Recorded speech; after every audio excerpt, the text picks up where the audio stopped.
Well, Stephen, it's been a while, obviously, since we saw you. The last time you were here for me today, you didn't end up fighting on Saturday. So, so I guess what are the emotions now going through this again? Like, assuming that Shavkat makes weight and you get to fight on Saturday. Well, the good thing is that I don't think he's ever missed weight. So I know he's a professional. He's going to come in on point. So it's great, man. It's great to knowing that my opponent is a professional. He's going to come out here. He's going to make weight. We're going to put on a show come Saturday. So I'm just glad to be able to. It stinks that it's taken so long. I was looking forward to the fight in July, and really prepared myself for it. I wanted to get something in a little sooner, but I have been training since April because I was going to fight. I think in Vancouver, but then they postponed it to July. So I've been in training camp since April. So I had to give my body time to heal up. But I feel great and ready to rock and roll this Saturday. So when we talk to fighters, when they have to do a lot of, they stop their camp and then restart their camp, it can kind of feel like just one long fight camp. And, sometimes their body is, by the time Saturday rolls around, is a little burnt out. So I guess physically, how are you feeling after what essentially is a massive fight camp? Yeah, I feel great, man. I took ample time off, man, and I spent a lot of time on my recovery and my body for this camp, and actually the past few camps I've been doing that. But yeah, it did seem like a really long fight camp. I took a few weeks off and right back into it, but my body felt great, and it was healed up from the last camp and right into the next. So no problems for this one. No problems at all. No injuries. No aches and pains. I'm just ready to rock, man. Let's do it. I wish we could just teleport and just say go. You know what I mean? Just teleport into the cage and fight. This part is fun, but at the same time, it's the nerves and everything are going on. So, but it's I feel like it's my very first fight.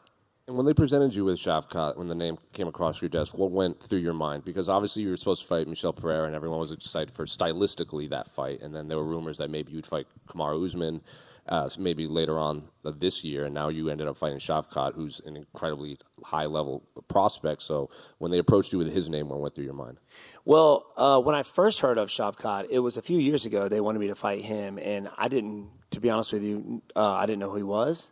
He was kind of new on the scene at the time. I know he was wrecking people, but I said no. I felt there was more guys that were deserving of where I was to fight. But I definitely kept my eye on him, and he's been doing work. He's ranked number 5, and they're saying that he's the future champ. So when I got the call to fight somebody who's in the top 5, I thought it was great. And who better to prove myself and show the UFC and the world that I'm ready for a title shot, another title run, than against Shavkat Rakhmonov. So now's the time to do it against a heavy hitter. I think the guy's like a 100% finish rate or something like that. So I know he's going to come out there and do work. He's not going to go out there and just try to hold me down. So he's going to try to finish you. And those are the kind of fights that I want to test myself against. And you're in a unique position where you made your UFC debut even before the Reebok era and everything. So you've seen the prospects come and go, and at one point you were the top prospect. So I guess where does Shavkat rank compared to all these top welterweight future champions that we've seen? Dude, I mean, I think his record says it alone. I mean, he's undefeated. He's finished everybody that he's fought. I think he's only had 5 fights in the UFC, but he's beat everybody. I feel like his toughest opponent was Jeff Neal, which was, we both fought against him. He ended up finishing him, I didn't. So that's obviously something to look at, but I think he's definitely one of the top, probably one of the toughest guys in the division right now. And last one for me, obviously, Bilal Muhammad is weighing in as the backup for the main event, and he seems pretty confident that he's, next in line for the title shot. Do you think an impressive win over Shavkat, could get you to leapfrog Bilal in this welterweight pecking order? Possibly, for sure, or at least a number 1 contender, maybe the loser of the main event. But finally, man, for Bilal, it's a long time coming, man. He needs to be fighting for that title, but yeah, if not the title shot, the number 1 contender shit. So whoever loses that fight, it would be great. I mean, there's one guy that I've been wanting to fight for the longest, and that's Leon. I've been trying to get that fight for a while now, and it hasn't worked. This was before he was champ, and it would be great. No matter what happens Saturday, I fight him next. Stephen, there's people talk about Shavkat smashing people when he's going through people, but he's never fought a guy like you. So is there part of you that feels excited about being like, well, I can be the tricky puzzle for this guy. It's not the other way around. Just because he's rising the rankings doesn't mean he's this crazy new puzzle for people to solve. I'm actually the puzzle that needs to be solved here. 100%. And that's how everybody feels when they face me. You know, after everybody that I've talked to, it's even Bilal and Gilbert, all these guys. It was like, man, I didn't want to take this fight, but I had to. You know, it was one of those things. I feel like I'm the puzzle still in the division that everybody still has to try to figure out. And I'm getting better every day. That's the thing. Every time I step back out there, I'm improving in something. I've seen him fight. I've watched him closely over the years, especially when I first heard his name, and kept my eye on him. He's good everywhere. It's kind of like facing a Rory McDonald. When I first fought him, he was great everywhere. So it's another one of those. There's going to be a lot of adapting out there, I feel, because I feel like he's one of those type of fighters that he evolves when he fights. He gets better. There's a lot of guys at the top of the game right now. You've seen him fight once. You've seen him fight 100 times. And this is another guy, another Rory that I got to prepare for. So whatever happens, man, I'm ready to adapt. I've trained with some really good guys for this camp and over the years, and I've definitely prepared myself for this one. You are the underdog, but like quite a heavy underdog according to the bookies. But because of that, should you win, does that not suggest that this win meant a lot and it should give you that status to fight for that title? I think so. I really do. I mean, everybody's looking at my age right now. I think that's why I'm such an underdog, or the fact that he's got some grappling skills, which I've seen him fight, and the wrestling and the jiu-jitsu is something that I'm getting better at too. So, and like I said, what better guy to prove that to than Shavkat, right? So I feel like if I go out there and win this, man, I'm either getting the number one or the next title shot. I saw you on Embedded talking about the older guys who've won the world titles, the Glovers and the Yans, and you said, I'm 40 and I could be one of those. You're looking very good for 40. Thank you. But still, the fact that you are that age, would it be kind of an extra special thing to win the title at this age, right? You were so close before, but to be able to get there, lose, come back, go there and go back and forth, and to get it at this age, would that mean something extra to you? Oh, yeah. I mean, it goes to show and let everybody out there that age is just a number. I mean, Glover Teixeira is a kind of like my inspiration. To watch him win it at, 41 or 42 is crazy, man. So I feel the thing is, I'm 40, but I don't feel 40, man. I haven't taken a lot of punishment over the years in the fight game, and I hope to continue that. But I feel fine. I understand. It's funny when people say, man, this is your 20th fight, or you're a veteran. When people say that, it makes me feel like they're calling me old. I'm like, man, am I really? I mean, yeah, I'm 40, but come on, man. I'm not old. I can still go out there and bang it out with the best. And now's the time to prove it. But it would definitely mean a lot more at this age winning the title. Hi, Steven. Just one for me. I'm just curious if after when you decided not to take that fight, what you felt like when you saw how many people were defending your decision. I thought it was awesome. I mean, there was a lot of that going on with people not making weight, and I felt like it was becoming a thing. Like people were doing it on purpose to get an advantage over their opponent. And unless you've cut the weight, you won't know what it actually feels like to really suffer through that. And if your opponent doesn't do it with you, there's a difference. There's a big difference. So it was cool to have the fans and everybody behind me with that, because that was going on, I feel like, a little too much. And hopefully it would have stopped. Recently there was a fighter that the same thing happened to him, and I don't think he took the fight, which was cool. I think more guys should do that. If you say you're going to be this way, you better show up being that way. You got to show honor and integrity and do it. Steven over here. Yes, sir. Steven, curious. Hey, Steven. Just curious about the main event. Do you have a prediction, kind of a pick, and who you think is going to win that? Man, people are going to say it's wrong, but I feel like, from looking at the Usman and Colby fight, we saw what happened there. And then we saw what happened with Leon and Usman. Obviously, Usman was winning the first until he wasn't. But that goes to show that Leon is just as good in the fifth round as he is in the first. He's got great takedown defense. He's also got a gas tank. I know Colby Covington is notorious for that. but I feel like Colby and Usman are very similar fighters, and I think Usman is the better of that, and Leon defeated him. Now, going into the second fight, I feel that Usman wasn't mentally there. I think that last knockout, scared him, and I think he was a little too hesitant in that fight. He didn't look the same. So that Colby Covington doesn't have that, you know. So I think he's going to be on Leon's face the entire time. I think he's going to try to tire him out, but I do believe that Leon's striking. He's the bigger opponent as well, so I think he's going to be able to defend the takedown a little bit easier. Not saying he's not going to get taken down, but I do believe he'll get back up to his feet and keep the fight standing, and I think Leon will pick him apart. Kind of tying into that, I know Bilal's kind of in the mix as well, and there's a lot of big stakes in your fight. But when you envision yourself going for that title, is there somebody that you want to have on that poster with you and sitting up at press conferences and somebody you think would get the fans excited? Is there one of those three guys? Man, it's definitely Leon. I mean, everybody, Leon's faced a ton of grapplers, so have I, but people want to see people get punched and kicked in the face, and I feel like that would be a great title fight. Me and Leon, if he wins it, of course. If not, then I still would like to face him, even if he's ranked number one. I would love to fight him. I think that would put on a good show. Not saying that he wouldn't eventually try to take me down. I think he will definitely do that. That's an option for everybody that faces me.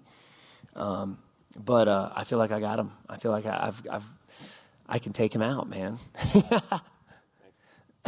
Stephen over here. Just to follow up on Amy's question about what happened in your last fight, did that kind of affect your thought process and what opponent you're going to be facing for the rest of your career?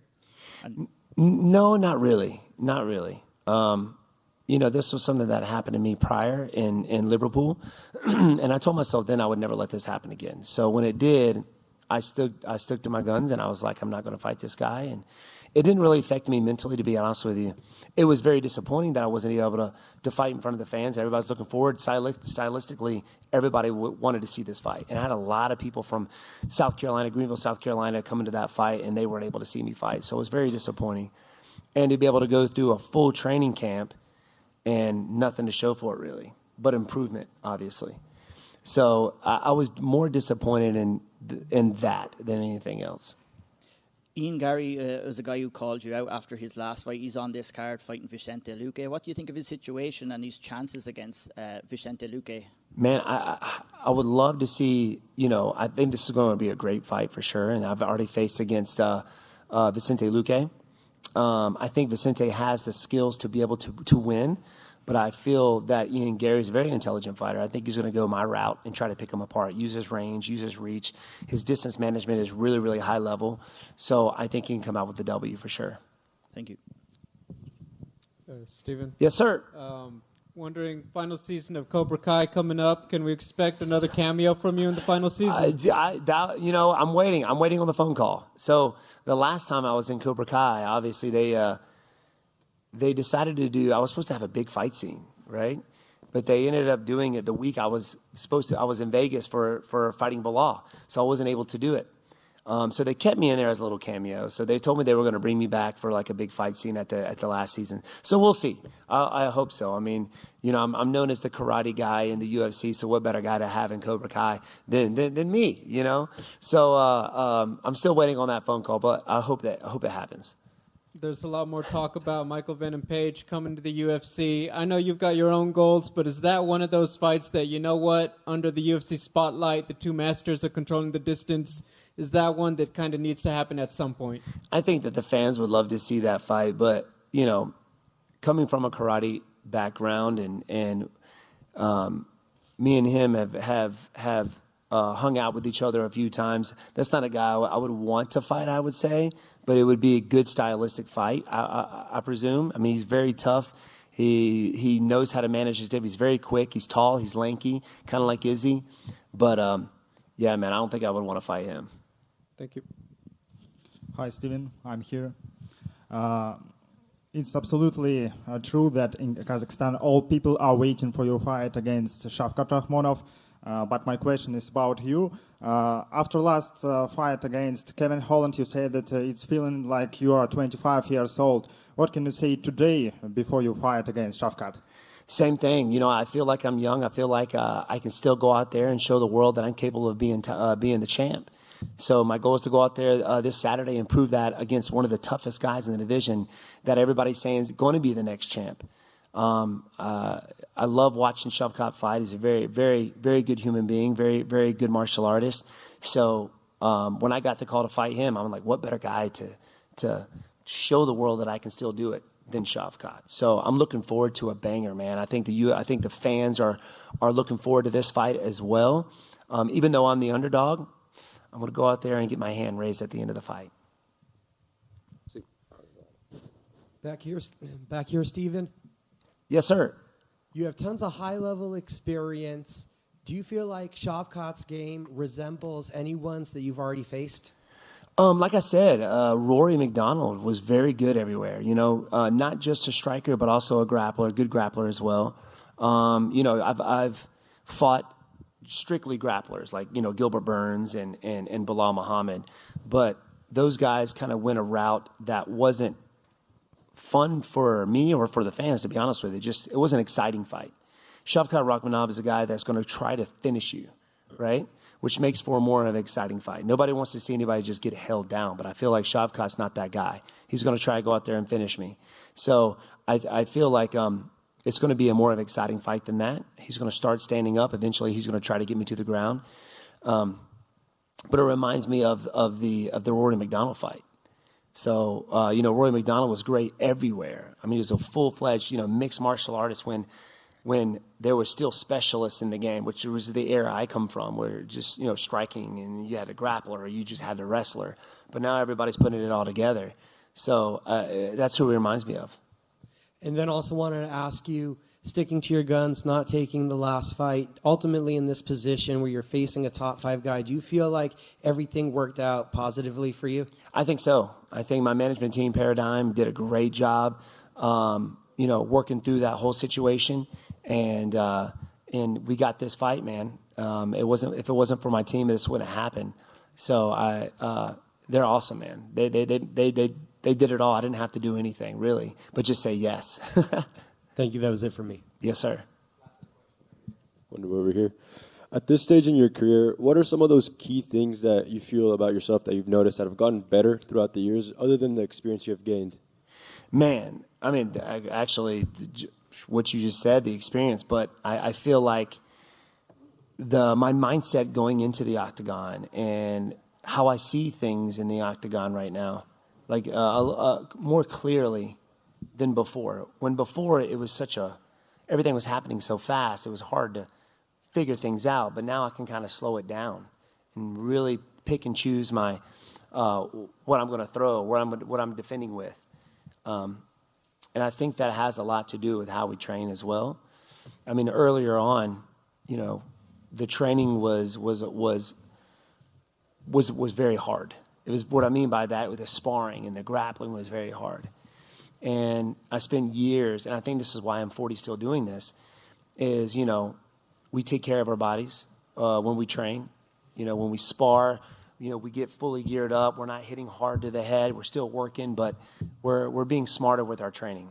And I think that has a lot to do with it. I think that's one of the things that has helped me get to where I am today, is not just how I fight in the cage, but the training leading up to it has changed a lot. Awesome. And I saw you mention there that, that you had a lot of people out there waiting to see you fight against Michel Pereira. Unfortunately, they couldn't see that. Did you bring some people out to this one? Yeah, man. I mean, every time that I fight, there's always some coming from Greenville or Simpsonville, my hometown, to come watch me fight. So it's really cool that, you know, they're coming out to support me, which is awesome. Always puts a smile on my face. And that's another reason for me to go out there and just another reason for me to give it all I got. Thank you. Yes, sir. Thank you, guys. I appreciate you.